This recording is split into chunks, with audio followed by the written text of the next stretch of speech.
Bonjour Franck Calderon, bonjour Hervé de Moras. Bonjour. Comment vous êtes rencontrés pour commencer avant de rentrer dans le cœur de vos romans? On s'est rencontrés dans une cour de récréation en quatrième. Donc on est des amis d'adolescence. Et voilà, on ne s'est jamais... après, au-delà de ce qu'on fait en écriture, on a toujours été des amis extrêmement proches. Et voilà, donc on a construit une partie de nos références culturelles ensemble. Comment ça se passe pour l'écriture? Est-ce que vous bâtissez d'abord un squelette? Est-ce que tout est prévu à l'avance? Et ça se passe comment pour alterner? Vous venez de publier ensemble Là où rien ne meurt dans la collection La Bête Noire. Comment vous avez construit ce récit? Notre façon de travailler, d'abord on imagine une histoire. On travaille énormément oralement, une histoire, des personnages, et puis aussi une série de rebondissements, des chapitres. Ça nous prend des semaines, des mois, en fait, même des mois. Une fois qu'on a une trame qui nous paraît cohérente, avec des trajectoires qui nous paraissent plausibles, à ce moment-là, on commence à écrire les chapitres qu'on a déjà pensés. Et là, ça se fait de manière complètement instinctive, et sachant qu'on écrit à peu près à la même vitesse, du coup, il y a une répartition qui se fait de manière équitable. Et surtout, quand l'un a écrit un chapitre, eh bien, il l'envoie à l'autre, qui repasse dessus, et inversement, et puis ça tourne, ce qui fait à la fois une fluidité dans l'histoire, dans les personnages, mais aussi dans le style. Quand pour Là où rien ne meurt, on a un homme qui va retrouver le corps de son meilleur ami d'enfance échoué devant sa porte suite à un déluge, une inondation. Comment va vous venir cette idée de l'inondation comme ça? Est-ce que ce sont des lieux que vous connaissez? Oui, malheureusement, Nîmes a été frappé 2 fois d'inondations assez sévères. Donc on est simplement parti de là, puisqu'on a grandi tous les deux à Nîmes, et que c'est une région qu'on aime beaucoup. Hervé vit toujours dans la région, moi je vis à Paris mais j'y descends souvent. Et les inondations, c'est propice au drame, à la tragédie. Voilà. Donc c'était un décor, un environnement qu'on avait envie d'exploiter tout simplement. Oui, et puis au-delà de ça, c'est quelque chose de plus personnel qu'on rappelle au début du roman. Mon papa est décédé en 2001 et donc il était enterré pas très loin du Gardon, qui est une rivière qui coule pas loin de chez nous. Et puis lors des inondations de 2002, son cercueil a été emporté par la rivière en crue. Et on ne l'a pas retrouvé pendant des années, on l'a retrouvé beaucoup plus tard, à 10 mètres, perché dans un arbre. Voilà. Donc c'était cet événement qui me touchait de près et que Franck connaissait très bien, qui a été un des ingrédients de départ, mais enfin, l'histoire ne se résume pas du tout à ça.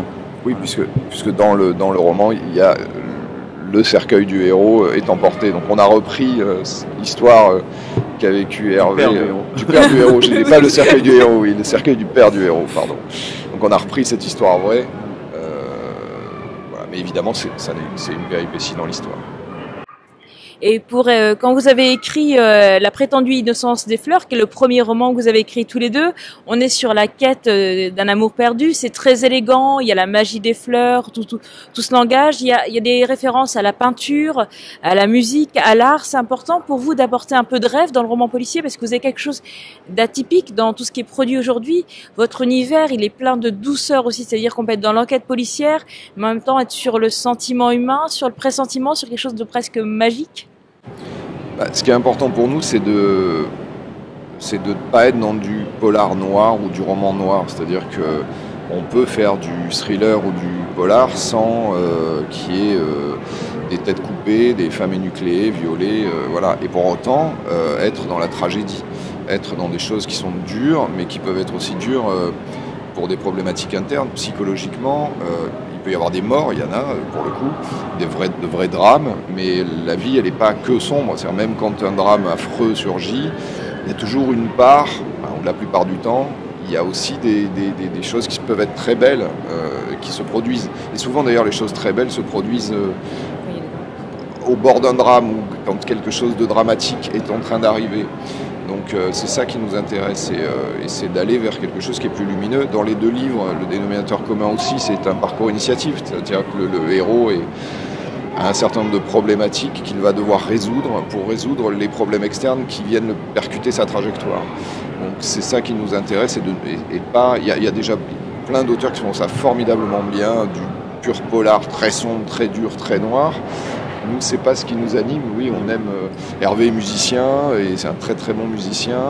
On a toujours été. Moi, je suis plutôt mélomane, donc c'est pour ça que dans La Prétendue, il y a une histoire musicale forte qui est connectée à Ravel et à son histoire, mais pas que. Enfin voilà, il y a plein de très très belles choses dans le monde et c'est quand même joli que les histoires les prennent pour scène, pour fond. Donc voilà.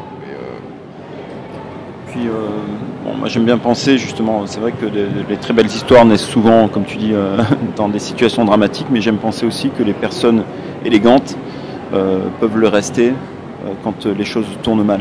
Voilà. L'élégance, elle est aussi dans les décors. Il y a vraiment des très belles descriptions, notamment il y a des lieux, que ce soit Prague. Il y a également les cimetières qui sont présents dans les 2 romans. Ce sont des lieux qui vous fascinent, que vous aimez arpenter, Hervé? Oui, alors ça dans La Prétendue Innocence des fleurs, c'était un petit peu mon truc, je dois dire. Ça m'a un peu passé. Disons que je pensais qu'il y avait pas mal de choses à dire là-dessus. Et ce sont des choses qui nous ont inspirés. Voilà. Et puis il y a une chose, c'est que dans les 2 romans et dans ce qu'on écrit et ce qu'on aime, il y a une grosse part de romantisme, et de romantisme au vrai sens du terme, pas de romantisme gnangnan. Et les cimetières sont des hauts lieux de romantisme, évidemment. Et alors évidemment dans le premier, puisqu'il y a toute une histoire qui est un jeu de pistes basé sur le langage des fleurs, quoi de mieux qu'un cimetière pour déposer des bouquets de fleurs que personne ne va aller voler, évidemment. Donc moi j'ai vraiment aimé, c'est des lieux que j'aime aussi, ces petites chapelles, ces histoires, se dire si on pouvait savoir ce qui s'est passé, vous nous emmenez sur le passé et les liens qui peuvent exister quand les personnes sont dans un cimetière. Ils sont pas forcément de la même famille, mais il y a tous les liens qu'il peut y avoir sur des personnes qui dorment ensemble depuis longtemps. Oui, c'est d'ailleurs une réplique, je crois, du gardien de cimetière qui dit à Marc, donc le héros du premier roman, qu'il a l'impression de vivre dans une grande bibliothèque. Je crois que c'est une réplique de Piètre, le gardien de cimetière. Au-delà de ça, c'est vrai qu'en plus, quand on a commencé à écrire cette histoire, donc on a voulu s'inspirer de la réalité. Donc on est allé se promener dans ce cimetière. On avait besoin de la tombe d'un botaniste. Donc on est allé chercher une tombe qui nous inspirerait la tombe du botaniste. Et puis j'en avais trouvé une, Franck, qui faisait très bien l'affaire. C'est d'ailleurs celle qui est décrite totalement dans le roman, une petite chapelle comme ça, isolée dans un carré d'herbe. Et puis Franck, une semaine plus tard, vient en reconnaissance aussi pour voir si par hasard il trouverait pas la même tombe. Il trouve la même tombe. Il se trouve qu'à l'intérieur on voit marqué Julien Calas, inspecteur des eaux et forêts. On se dit tiens, peut-être que ça va savoir si ce gars-là serait notre botaniste qui aurait écrit le langage des fleurs, ce qui est donc dans l'histoire, c'est ça. Donc on cherchait la tombe d'un botaniste qui aurait écrit quelque chose sur le langage des fleurs. Et puis on a trouvé, on était stupéfait de voir que ce gars-là, en fait, on a trouvé un bouquin sur Antique Book, avait écrit quelque chose, avait co-écrit, et il avait fait des photos de fleurs. Et ces coïncidences-là, donc on en a eu énormément dans le roman. Et on s'est rendu compte qu'effectivement, à soulever des pierres comme ça, on trouvait des choses en dessous, et c'était vraiment passionnant. Il y a vraiment toute la magie de vos histoires, et en même temps, Franck, vous êtes producteur maintenant, vous avez notamment produit le film « C'était lui ou moi » sur l'affaire Jacqueline Sauvage. C'était important pour vous de traiter cette histoire? L'histoire sur Jacqueline Sauvage? Oui. C'est important, mais on va dire c'est une autre casquette. Moi, c'est mon métier de producteur, et c'est une histoire qui m'avait tout simplement touché parce que je l'avais suivie.